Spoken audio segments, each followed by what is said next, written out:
Hello, friends and nonprofit leaders. It's me, Laura Zelke, your host of the Your Nonprofit Life podcast and videocast. You know, it's December, and I do tend to get a little nostalgic and reflective at this time of year. You know, this podcast was launched in March 2020, right after the pandemic was declared. Every single interview has been recorded during this global pandemic, every single one. It's just hard to believe. You know, I hope you found the conversations I've had with founders, executive directors, and board members not only informative, but also inspirational and encouraging during these tough times. My guest today is founder and executive director of Help United Through Caring Hands, or H.U.T.C.H, Armishia Wiley-Adams. Armishia was raised by her grandmother and her uncle after her mother died when she was only 8 years old. She became pregnant in high school and dropped out. Now, after having 2 more children before the age of 22, Armishia was determined to get her GED and get off of government assistance. She soon earned her GED, followed by a bachelor's degree in organizational management with a specialization in human resources management. And then she got a master's degree in organizational management with a specialization in organizational leadership. Now, during her decades of working in HR and making job placements, Armishia saw many of the gaps and flaws in the system, especially noting how women were consistently referred to jobs that they were unqualified to keep or unable to keep for whatever reason.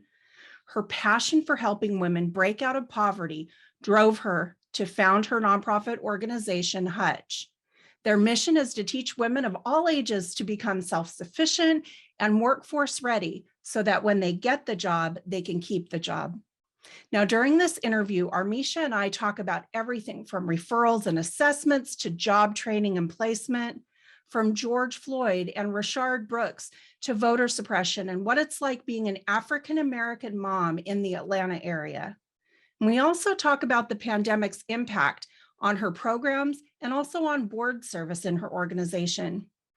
Throughout the interview, Armishia generously shares the triumphs and struggles of running her nonprofit, all while still holding down a full-time job in human resources. One last thing. I actually finished recording all the podcasts for this year in early July, and I've been working behind the scenes on some other exciting projects for the Nonprofit Leadership Lab.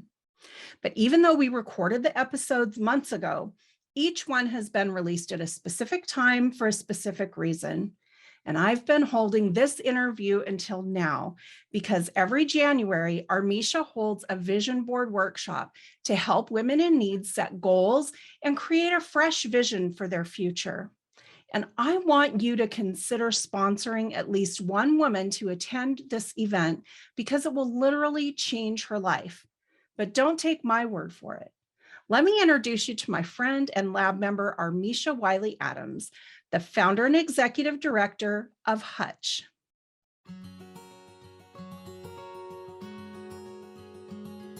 Hey, have you ever wished you could hear some good news for a change? Well, I might have just what you've been hoping for.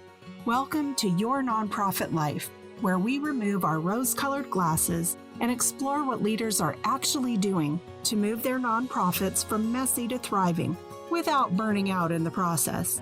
I'm Laura Zelke, Director of Member Experience for the Nonprofit Leadership Lab. Join me each week to explore the ups, downs, and whoopsie daisies of your nonprofit life. Let's get started. Well, Armishia, I am so excited to finally have this interview. Like, can you believe that we're actually really recording it right now? Yes, I am so excited. It has been over a year, and I just wanted to make sure that I was able to get on your podcast, and I am so excited to be here. Oh, I am excited to interview you and to share what your organization is doing with the listeners and anyone you want to share it with. So, and you're not joking. I was kind of teasing you earlier because I could not believe it's been a year, but it literally has. We're recording this on July 2nd, 2021. And the original pre-interview that we did for this was July 8th, 2020. I have my notes right here because Oh, I'm old wow. school and I write things down. Yeah. But I'm just so excited that we finally are getting this happening. I don't think people realize, that trying to get schedules with, these busy and founder, executive Right. director, and you have a full-time job and Yes. a little chihuahua that you got to take care of. I mean, there's Yes, like life is happening. So it is. thank you so much for joining me today on the podcast. And what I would love to do is just have you tell us a little bit about H.U.T.C.H and what I would have given like a brief intro at the very, very beginning of this, but Okay. what H.U.T.C.H stands for and just real briefly, like what you do at your Okay. organization. All right. Well, H.U.T.C.H, we use the acronyms H.U.T.C.H, but H.U.T.C.H stands for Help United Through Caring Hands. And what H.U.T.C.H does, we empower women to succeed in today's workforce through our Just Lift program. And Just Lift they are acronyms as well. JSTLIFT, which stands for Job Skills for Today and Life Improvement Tomorrow. Wow, I love the acronyms, makes it easy to remember. And now, where are you physically located? We are physically located in Riverdale, Georgia, which is south of Atlanta, Georgia. So we're here to learn about you and about H.U.T.C.H. And if I'm not mistaken, you are the founder, right, of H.U.T.C.H?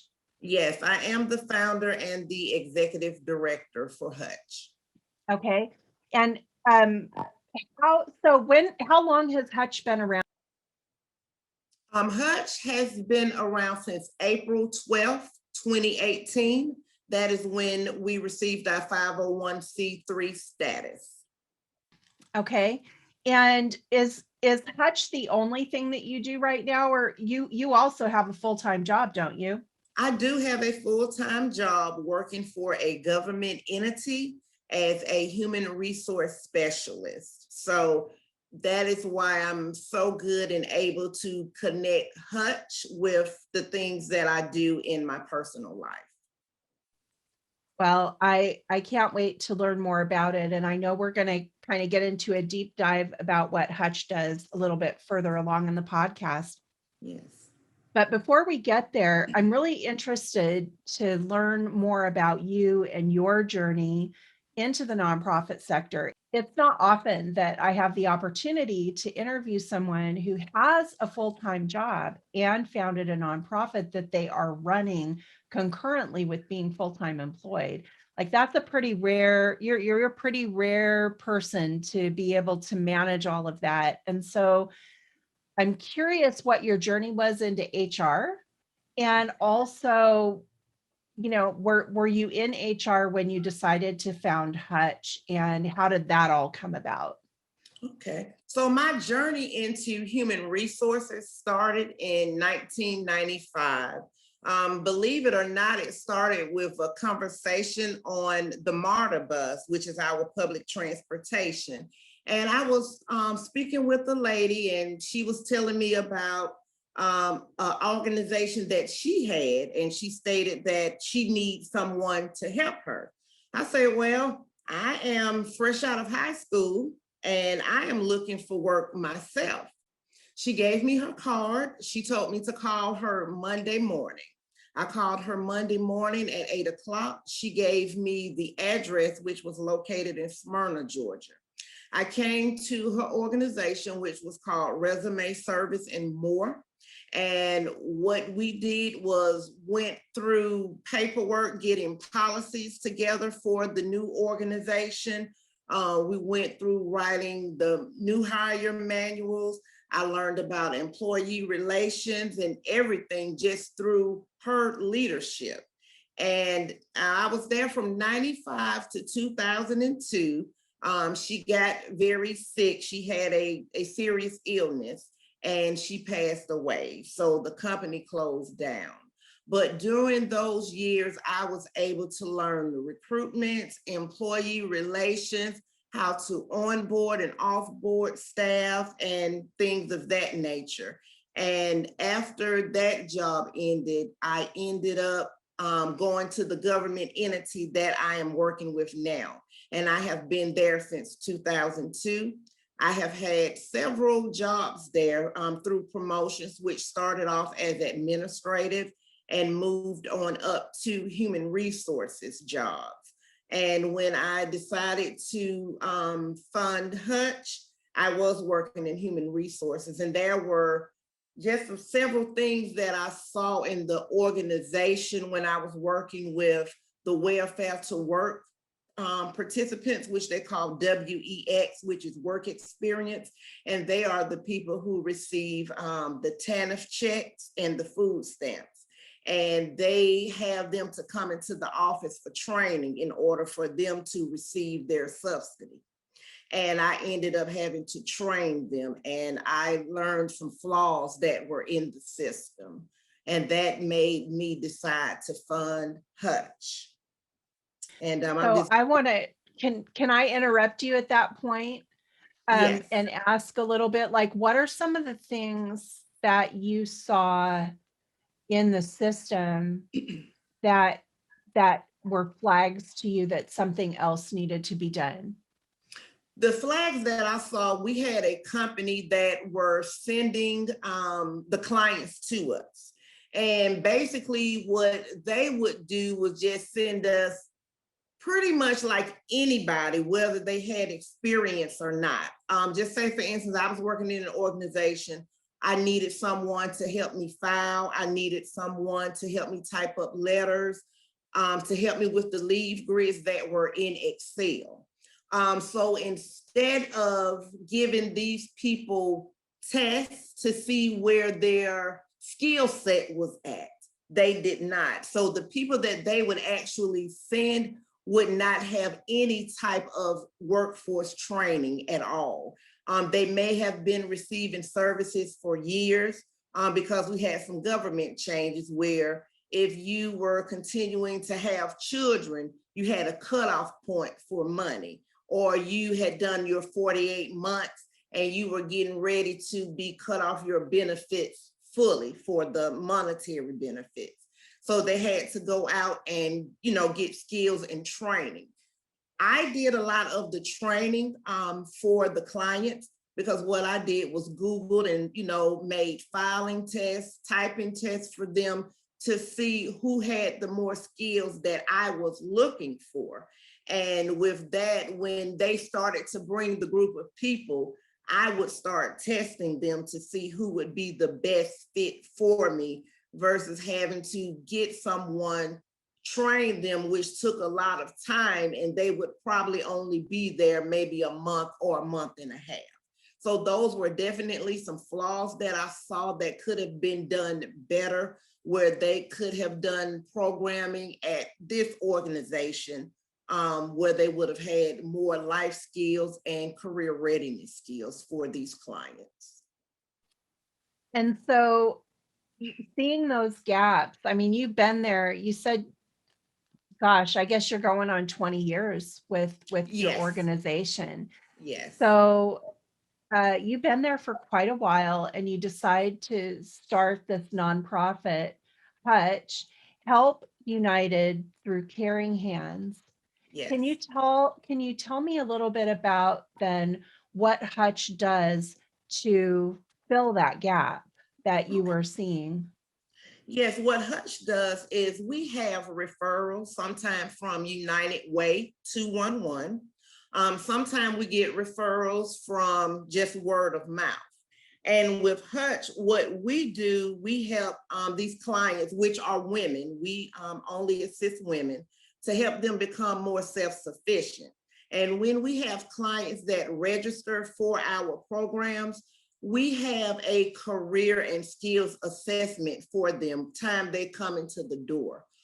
We need to know if these people can read, if they have a GED, do they need help getting a GED?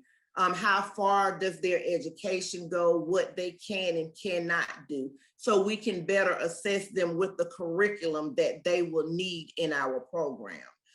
Sometimes we get people who may just be unemployed from work at that time. So they wouldn't need the full necessity as other people would. They will probably need more of resume writing, interviewing techniques, helping them with job placements, providing them internet and computer so they can be able to apply for jobs. So the first step that we do is seeing where the clients are at in their job force skills. That's the first step, to make sure that everyone will be set in their classroom where they should be. We can meet them where they are. So do you have a physical location where you do your classes? We had a physical location before the pandemic, Mhm. Riverdale, Georgia, off Highway 85. But since the pandemic, we have been doing our curriculum virtually. We have a digital curriculum and it's been working pretty well. It does the measurements, for the program that the clients need. It provides customer service training, Microsoft Office training, computer, we have computer labs and things of that nature, and it just helps them out a lot. I do miss my office location, but we haven't really missed the beat doing it virtually as well. And we call it our boot camp. And after the clients succeed through this, they actually have a graduation. Wow, that's how long does it take someone? Well, I guess it depends on their skill set that they arrive with. Yes. But what would you say is the average for someone who's referred to you from step one all the way through graduation? I would say between 4 to 6 months, because we want them to take their time and really learn and retain Yeah. the information that they are given. Sometimes they may have trouble with the reading comprehension. So sometimes we have to take a step back and review some things, because when they are going out into the workforce, we want them to be ready. We have a couple of companies that we are doing job placement with. So I want our clients to be at their best, when they are presented to these workforce clients. So I would say between 4 to 6 months. The longest that we have had with someone, it took them 6 months to complete everything. And that was from step one and going all the way over to learning the Microsoft Office programs as well. I mean, that's a significant investment of time. It is. Do you have any staff, or is this all volunteer? Volunteer. I have a board president by the name of Judith Cunliffe, and she helps me out. And we did have a full board staff, but during the pandemic, there were some changes. People started doing freelance work. I don't know if their job ended. They went back to school to further their education. So at this time, we are actually looking for new board members at this time. So that has been one of the challenges for us. But we do have people that volunteer and come in and teach give their time and teach the PowerPoints we have for resume writing and interviewing skills. And we also do Zoom meetings where we do one-on-one, face-to-face interviewing and how to apply for jobs as well. I just think that is a gift for the people that are referred to you. And do you feel like the work that you're doing is making a significant difference in the lives of women? You said that, your goal is to really, I won't remember your exact words, but just to empower them to self-sufficiency. Yes. And do you feel like you're having some good results from that? I do think that we are having some great results from that. The women that I have done the job placement with, they have been able to keep their jobs. They make pretty okay money. They're able to survive off of it. pay their rent. They're able to do more now than they could have with the government assistance that they are given. And we also do job retention. So we follow up with our clients as well, to see how the job is going, to see how they are fitting in with the job, or if they are, interested in some other job. We follow up with them for at least a year after they are placed with jobs. Wow, it's it's a really huge investment of time and emotional energy, and really you're walking people through a pretty significant life change. Yes. And do you also offer, or do you work with another organization maybe that offers help with budgeting, or those kind of life skills that possibly need to come into play once that job is secured? Yes, those are some skills that we offer as well. And believe it or not, it's in our digital curriculum as well. But I also have a lady who I just spoke with, and she informed me that she was doing financial literacy. And she's going to come and do some workshops for us, help them with budgeting, help them with their credit, teach them about debt to income ratio and things of that nature. So that would definitely be awesome. So I've been speaking with people about what we do and things that we are looking forward to do, but we do have the financial literacy in our curriculum. But I think having someone to come out and speak on it would do a whole lot better. I think that having someone to come out and discuss financial literacy, to let them know about the debt to income ratio, how to keep their credit straight, when they should apply for credit. I think that would be very great skills for them. Yeah, absolutely. And it's coming out of COVID is just, it's a whole different world in a way. Yes. New challenges, or maybe not so new, but somehow um I feel like in a way the racial awakening that has been happening, I've kind of read around online, and kind of keeping my ear to the ground on podcasts. There's a lot of concern that it's died down. A lot of it was performative, and that the challenges are possibly even harder now than they were pre-pandemic. Yes. And I wonder how you're finding that, just with the people that you're trying to place. Are you having challenges there?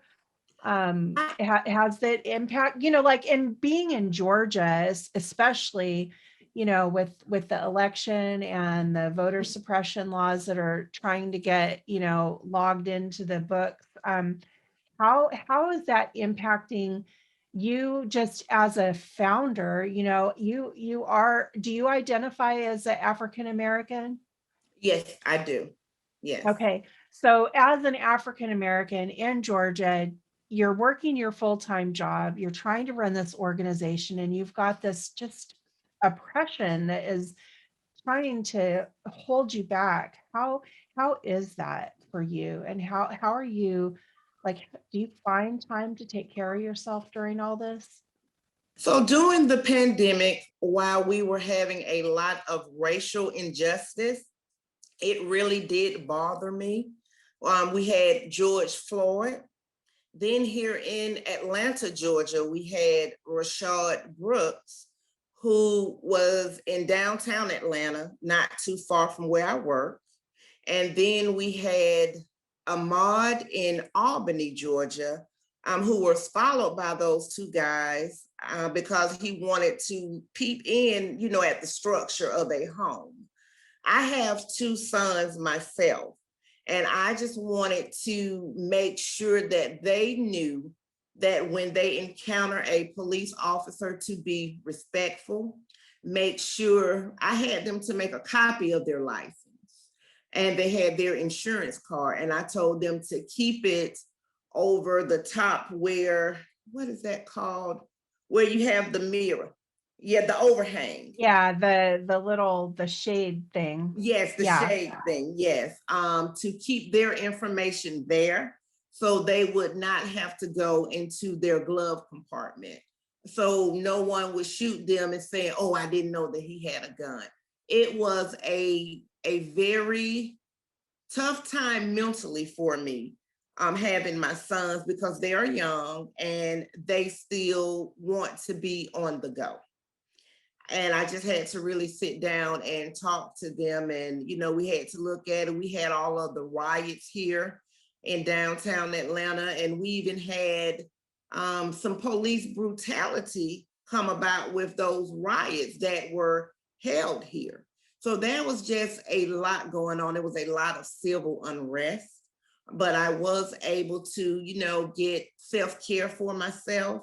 I took an interest in diversity and inclusion courses, which are now really big now for organizations because they're getting into it, and just trying to learn how to run an organization that is diverse. So those were some things that I did. Also with the clients that we have at H.U.T.C.H, we had group meetings about it. Some of the women, they have sons as well, and they express how they felt. We just had a time amongst each other to discuss how we felt about what was going on and the talks that we have had with our sons. I just um I'm saying the names brings back the memory of the video and seeing how these men were treated. Yes. And first of all, people want to look at new construction. I still look at them, and I've been a homeowner for a very Yeah, long time. right. It's like just a curiosity. And my heart goes out because I've just been awakened over the past few years to what I just didn't know. I didn't know. And I can't imagine what it's like being a mom, having to have these conversations. I mean, I do think every mom probably says be respectful, but like there's a difference between me telling my son to be respectful because he's white. And so he's not going to encounter the same just prejudgment that seems to be very pervasive. And I know, we're painting in very broad strokes, and not all law enforcement is, unaware and bigoted, but at the same time, to have this conversation and have these things happening in your backyard and having your kids wanting to be involved, have a voice, and rightly so, and yet wanting them to be safe. And um, it was a visor, by the way, the visor. Yeah, the sun I visor. was like, we're really like letting womanhood down here, not going, the shade thingy, but the visor, like we know Yes. that we're just focused, but Right. that's a rough. So not only are you carrying your own, just your own personal lived experience, Yes. but you're also carrying the burden for your adult male children who are, or young, teen children, um, who maybe don't get it yet. Like they get a little bit of it, but the weight of it all maybe hasn't Exactly. quite settled in because of that prefrontal cortex Correct. still being developed. And what I love about what you shared here, Armishia, is just how you really did pause to take care of yourself. And you found something that would feed your soul. And I have to say, you have such a lovely office there. I just love looking at the background. And I know on your bookshelves you have inspirational quotes. And that seems to me like that's also part of it. Is that Yes. that's a space that you can walk into and just breathe. It is. It definitely is. I have the inspirational quotes, just to motivate myself. I have one on my desk that's over here. It states, I am committed to being a better person today than I was yesterday. Better thoughts, better decisions, and better actions. And I just feel that that is something you need to practice in everyday life. Oh, runs on. Mine says runs on coffee. Okay.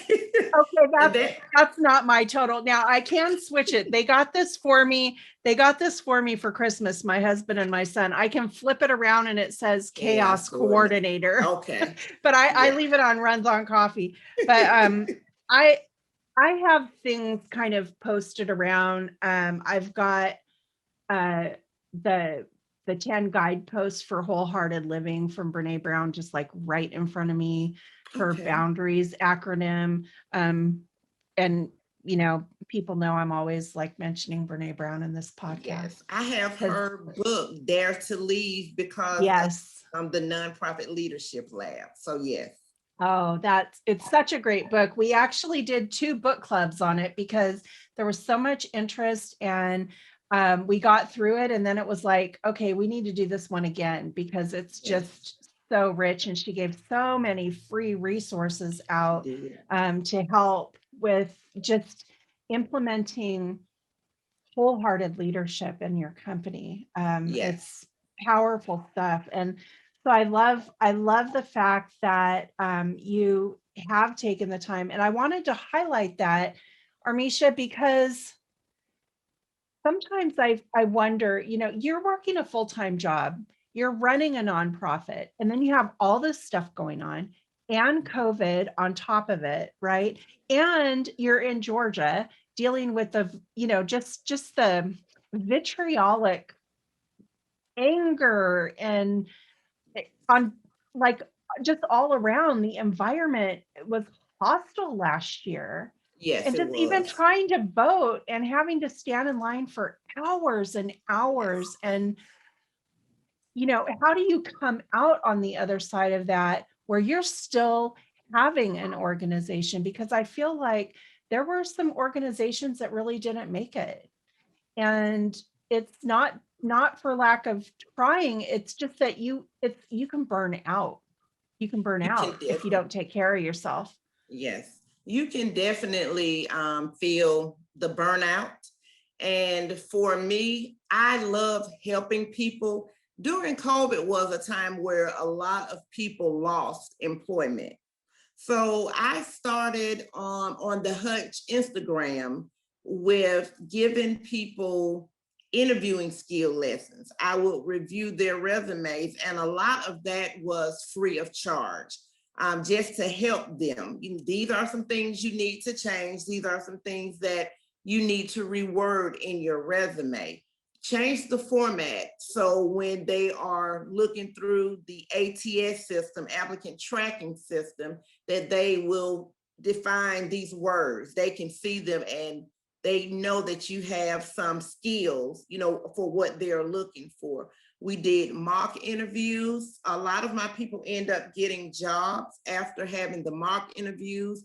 I gave them different ones with panel interviews and all of that. So I just felt that that was a time where my human resource skills and my love for H.U.T.C.H could come into one and just help these people, because that's what I love doing.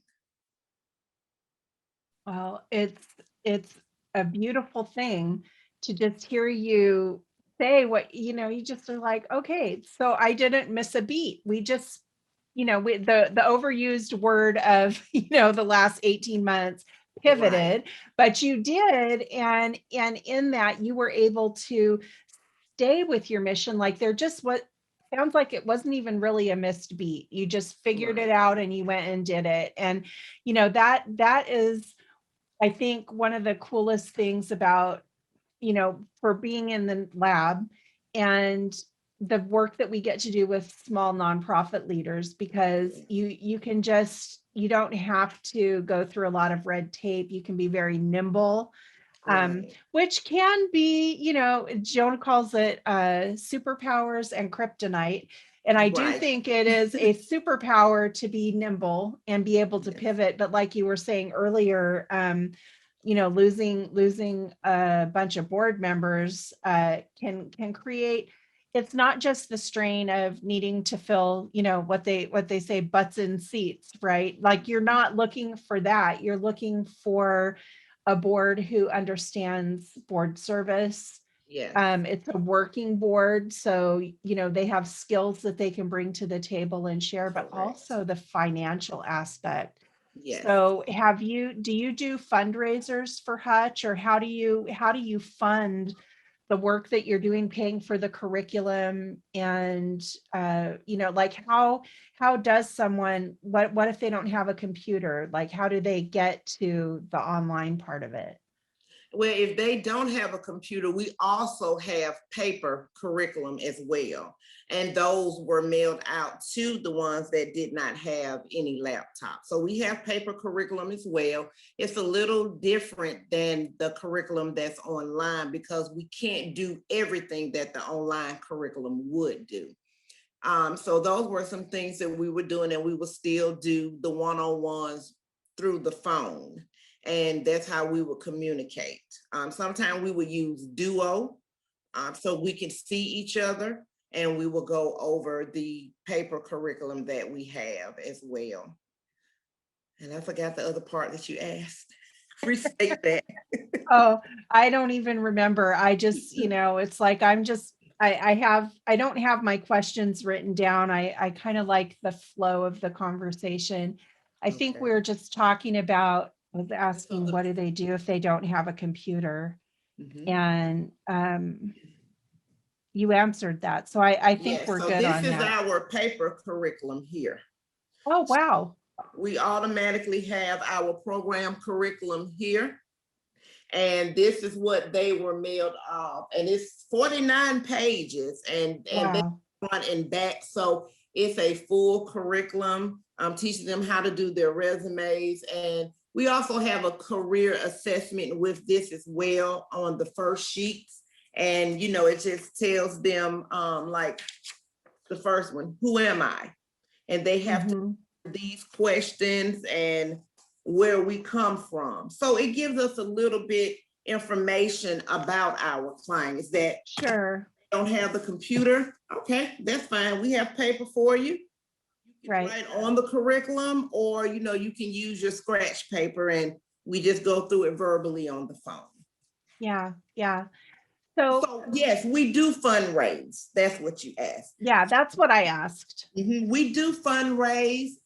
A lot of time we get donations through Giving Tuesday, which is in December.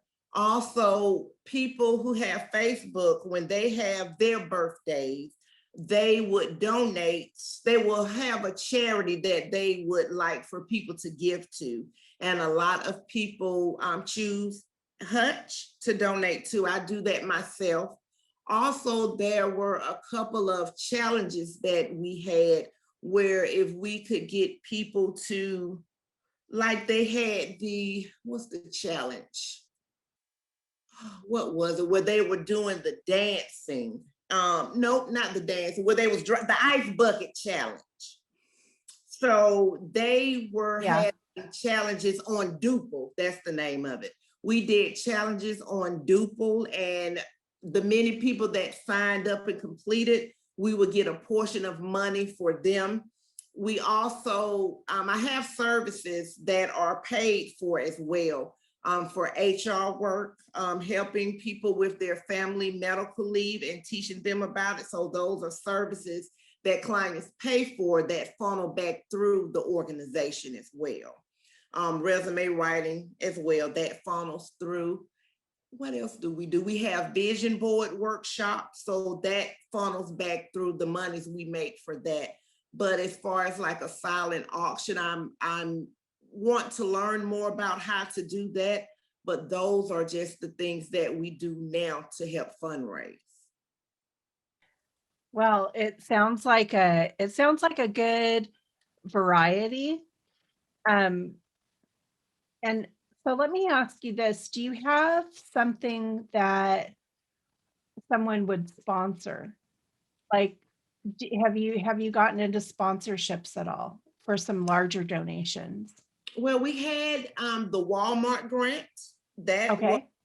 approved for us. We had $500. We have applied for some grants, some that we have got or haven't got, but they were small amounts. Yeah. And just really got with a grant writer who is applying for several grants for us on grants.gov now. Oh, good, good, good. Yes. So would you say that the average donations are in the thousands of dollars for your organization? Yes, I would say that they are in the thousands of dollars for our organization. We have been putting in grants for new computers for our clients so they can have their laptops and, for some desktops. Once the pandemic is really over, I don't know when that would be. I do plan on going and getting office space again, so we can have, their full undivided attention. I just feel that the in-person does more for digital, even though it's getting us by and they are learning. I think sometime when they are in the classroom setting digitally, they won't ask all of the questions that they would one-on-one, because after class, they can pull you to the side and say, hey, I didn't quite understand that, so could you go over this with me? So I'm Right. definitely looking forward to COVID being over so we can do one-on-one. Yeah, yeah. And we're all looking forward to COVID being over for so many different reasons, right? Yes. So I know you mentioned that, some board members had kind of had to step away and that you're Yes. looking for board members right now. So what do you think is important when you're looking for a board member? What type of person are you looking for? Have you learned any lessons? Because you've been around now for 3 years. Have Mhm. you learned any lessons about maybe the kind of volunteer board member who you might want to say thanks, but no thanks? I mean, because you don't want to just be saying yes to everybody. That could be a nightmare. And so I'm just curious, like what you look for and what you try to avoid when you're building this board out again.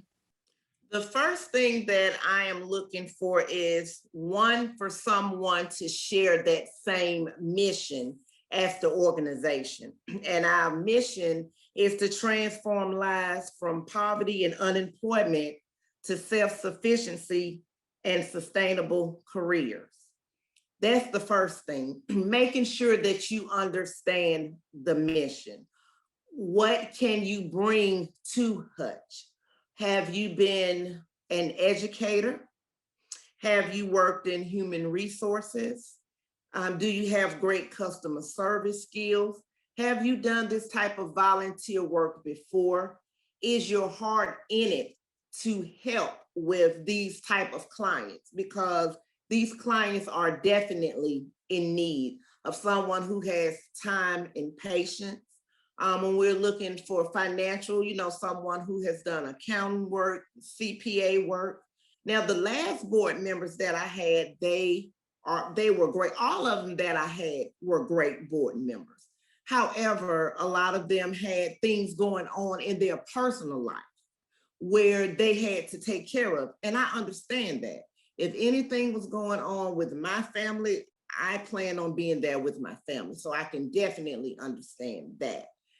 But I think once we would interview the board members and we would say, okay, they would be a very good fit for us. After that, we would go ahead and just introduce them on to become board members. Now I know that, okay, if they interview good and, the resume looks good, we still need board training for them. That is one thing that I have definitely learned. And through board training, you kind of get to see all of the traits that they really have. So doing board training with them, well, I would say pre-training to see how they react in certain situations, how they handle situations, and how they, just answer certain questions. I know it needs to be more than a job, like how you interview and, we just bring you on. It takes a lot more for that for a board member, because you're looking for someone to stay 2 to 3 years. You want to make sure that they can dedicate their time, their services, and they have the financial capability to help annually when it's time to donate. Yeah, yeah, I think that is some golden nuggets right there. Yes. What you're sharing, and your comment about, we're not just going to interview them, like it's more than that. It's Yes. ongoing training. Yeah, and I will say we just in the lab we had our first board boot camp. Like we have never had one just for board members before. Mhm. And it's been very interesting. We've had some executive directors who kind of wanted to participate. It's been eye-opening for them. And it's been really eye-opening for the board members too. And I think what you're talking about here is, and I wonder how much of that comes from your HR background as well, because when you were originally, like at the beginning of the conversation, kind of sharing your journey into HR and all the things that you've learned over the years about Right. onboarding and Yes. offboarding, Right. that transfers to this, that there is more to onboarding a board member than having them sign and show up at meetings. Exactly. There's a like a orientation to the organization and Yes. what does board service actually consist of, and do you do that before you accept them onto the board, or do you go ahead and get them in and then you do that board development? We would normally go ahead and get them in and do the board development. Now, Mhm. this round of looking for board members, we're going to do more of a deep dive to Mhm. make sure that we are choosing the correct people for the board, and that they have the skill set and the time to donate. A lot of people don't realize that it takes a lot of time to be a board member, and we value their input, and we look for them to guide us as well, so we will know what we need to do. Yeah, I think that is very wise, especially setting your organization up for sustainability and long Yes. term, right?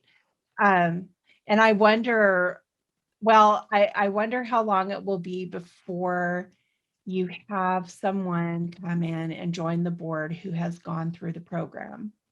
Um, I wouldn't expect it quite yet, but I could see that you would have people who gained so much from going through it that would maybe Right. want to volunteer and give back. Yes. Within the next 5 years, I could definitely see that happening. So Yeah. it's kind of an exciting time to come out of COVID and It is. build your board knowing what you need and what you don't need. And I mean, there is no perfect board, right? If you're Right. on a perfect board, you're probably the problem. That much I know. um, Correct. but it sounds like you have a great plan. Do you have anything kind of that you're looking forward to between now and the end of the year? Yes. Well, I know that we're going to do the toy drive this year. We didn't do a toy drive last year because of COVID. So we're going to hope to serve as many families as we can. Our service areas are South Fulton County and Clayton counties. We are thinking about adding 2 Atlanta zip codes, but we need board members so we can vote on that. I do see some Atlanta zip codes that are in close proximity that could definitely use some of our career readiness help. And we're also going to have our vision board workshop that's set up for January 8th, 2022. So we have already reserved the spot. We're working on a theme. So those are some things that we are working on right now, and I'm very, very excited. The women are always excited about the vision board, and we get someone to sponsor one or two of our clients for the vision board as well. So I definitely love that. Oh, it sounds like something to look forward to, an actual in-person event, and Yes, that you yes, accept sponsors for that. So that's great. yes. Very good. And just kind of putting that out there in case anyone feels compelled to Okay. spot. How much are the sponsorships? Do you have the price set yet, or do you know? Not, we don't have it yet, but normally what Okay. we would do is to basically pay the ticket for the Right. price for one of the Right. clients. And normally our ticket ranges are basically $35 to $40. So it's not Okay. a lot. Okay. Yes. Okay.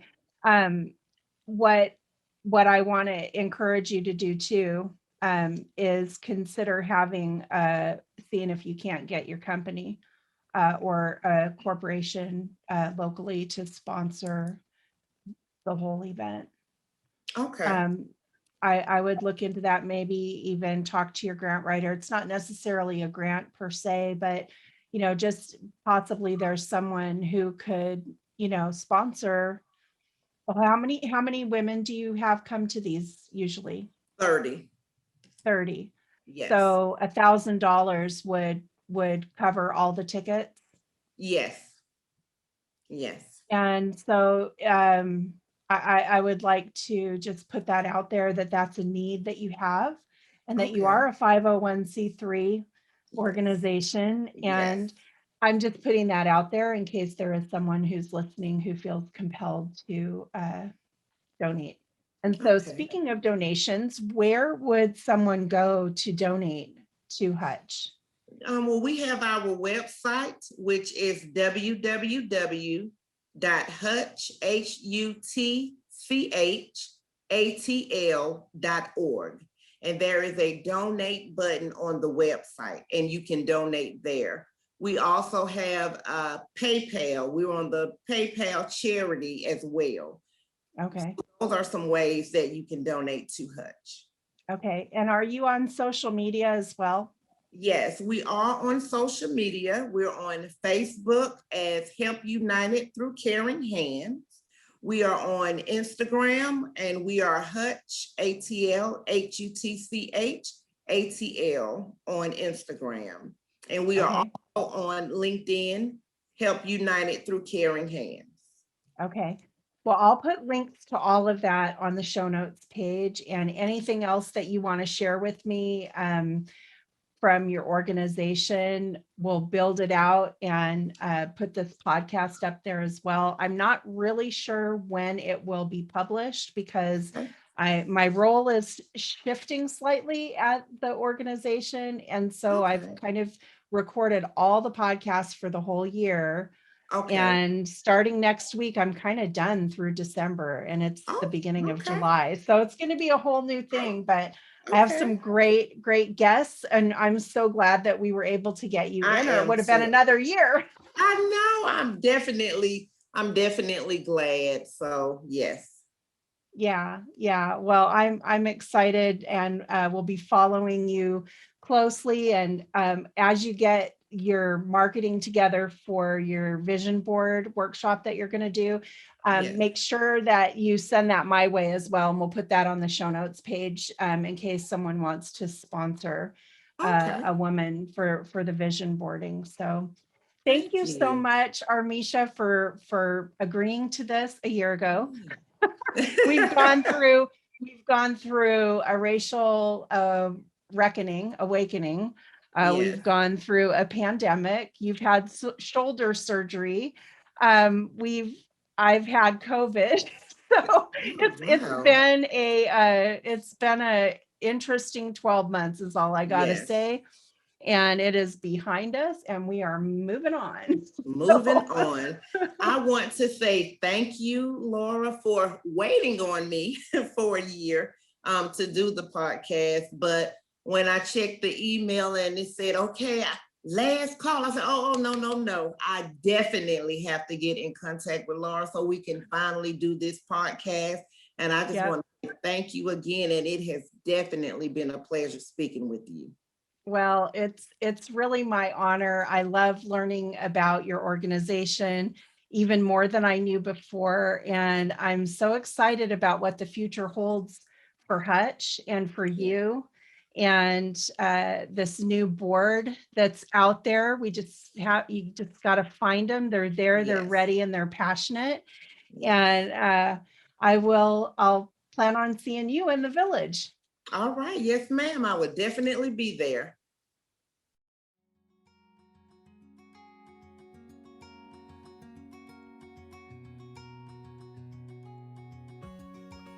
Thanks for listening. To access the show notes or share feedback on this podcast and link over to our socials, visit our website at yournonprofitlife.com. That's yournonprofitlife.com. And hey, if you've enjoyed listening to this podcast, you're going to love The Village. It's our exclusive online community where we take what we're learning in the Nonprofit Leadership Lab and apply it. We take it to the next level with live Q&As, boot camps, online book clubs, and legit support from experts committed to helping you extend your nonprofit life. By the way, since we're just getting started, it would mean the world to us if you'd subscribe to the podcast and leave a great review on iTunes. The reviews will help us get the podcast in front of more people as we try to take the whole sector from messy to thriving. See you next time.